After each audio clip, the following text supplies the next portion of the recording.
دیکھیں، اس ملک کی تاریخ گواہ ہے کہ جو بھی لوگ جنہوں نے اس ملک کے لیے کچھ کیا، کرنا چاہا، ان کی مثال بنائی گئی، عبرت ناک مثال بنائی گئی. ان کو ذلیل کیا گیا، ان کو ایک ایسے طریقے سے ہٹایا گیا، ان کو اس طریقے سے ٹریٹ کیا گیا کہ آئندہ کوئی یہ جرات نہ کر سکے. جلدی میں 2-3 مثالیں اگر آپ کو میں دے دوں. ذوالفقار علی بھٹو، جنہوں نے کہ پاکستان پیپلز پارٹی کی بنیاد رکھی. انہوں نے ملک کے عوام کو ایک سیاسی شعور. بڑی بات کہ انہوں نے 73 کا آئین اس ملک کو دیا، جو کہ متفقہ طور پہ پاس ہوا تھا. وہ الگ بات ہے کہ آج انہی کے نواسے بلاول بھٹو کلہاڑی لے کر اور اس آئین کاری ضربیں لگا رہے ہیں اور مدعی بن گئے ہیں اپنے نانا کے آئین کی جو حرمت ہے اس کو پاش کرنے میں. اس کے بعد اگر ہم لے لیں ڈاکٹر قدیر خان،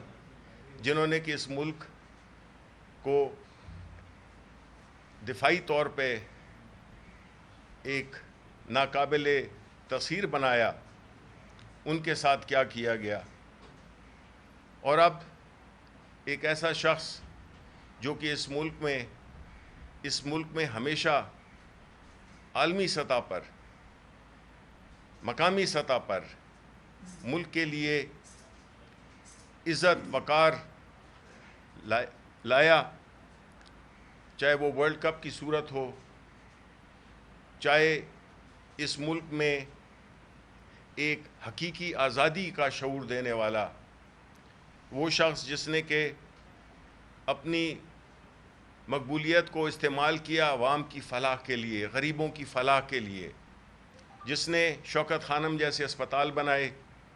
جس نے یونیورسٹیاں بنائیں، جس نے ایک القادر ٹرسٹ کے تحت ایک ایسی یونیورسٹی بنائی جو کہ ہمارے ملک میں سیرت نبوی پہ تحقیق کرنے کے لیے بنائی گئی تھی. اور آپ دیکھ رہے ہیں کہ ان کے ساتھ کیا کیا جا رہا ہے. انہوں نے ہمیشہ قانون اور آئین کی بالادستی کی بات کی ہے، عمران خان نے، اور وہ ہم اس ملک کو، وہ اور ان کی پارٹی ایک ایسے اس میں ڈائریکشن میں جانا چاہتے ہیں جس میں کہ اس ملک میں آئین ہو، قانون ہو، تاکہ لوگوں کو انصاف مل سکے. دیکھیں، ریاست کا کام ہوتا ہے لوگوں کی عزت، مال، جان کی حفاظت کرنا. جنگل کے قانون میں یہ نہیں ہوتا جو کہ آج کل رائج ہے. تو جو عمران خان کے ساتھ ہو رہا ہے، اس کی پارٹی کے ساتھ ہو رہا ہے، جس کی کہ زیادہ تفصیل میں نہیں جاؤں گا کیونکہ ایک اور قانونی پہلو بھی ہے جو کہ ابو ذر نیازی اس کو آپ کے ساتھ مختصراً آپ سے شیئر کریں گے کہ خان صاحب کے ساتھ جو بھی، دیکھیں، ایون جنگ میں بھی قوانین ہوتے ہیں. جنگ میں بھی ایک خاص طور طریقے سے چیزوں کو کیا جاتا ہے جس میں بڑوں کے، بوڑھوں کے، بچوں کے، خواتین کے، ان کے حقوق ہوتے ہیں اور وہ حقوق عالمی سطح پر ریکگنائزڈ ہوتے ہیں. لیکن ہم دیکھ رہے ہیں کہ جس طرح سے خان صاحب کو جیل میں ایک ڈیتھ سیل میں رکھا گیا ہے، سولیٹری کنفائنمنٹ کی گئی ہے، ان کو ملاقاتوں میں بڑی مشکلات آتی ہیں لوگوں کے ساتھ، اپنے فیملی کے ساتھ، ان کے اپنے بچوں کے ساتھ بات نہیں کرنے دی جا رہی، جو کہ جیل مینول کے مطابق ہے. عدالتوں نے اس پہ کئی فیصلے دیے ہیں، لیکن کوئی اگر عدالت کا فیصلہ مانے تو جس طرح سے عدالتوں کے فیصلوں کو جوتے کی نوک پہ رکھا جا رہا ہے، وہ ہم نے دیکھا سپریم کورٹ کی ڈیسیشنز میں بھی کہ اس کو کوئی مان نہیں رہا. جب ایسی صورتحال ہو تو آپ بتائیں کہ یہ ملک کس طرح سے، اس ملک کے عوام کس طرح سے اپنی زندگی گزار سکتے ہیں، نہ ان کو جان کی گارنٹی ہے، نہ مال کی، نہ عزت کی۔ تو ایسی صورتحال میں ہم یہ سمجھتے ہیں کہ خان صاحب کے ساتھ، نہ صرف ان کے ساتھ بلکہ ان کی بیگم بشرا بی بی کے ساتھ جو ہو رہا ہے وہ بالکل غیر سیاسی خاتون ہیں، لیکن اگر خواتین کو بھی، فیملیز کو بھی اس طرح سے ایک ظلم اور جبر کا نشانہ بنایا جائے گا، جعلی مقدمات خان صاحب پہ، ان کی وائف پہ،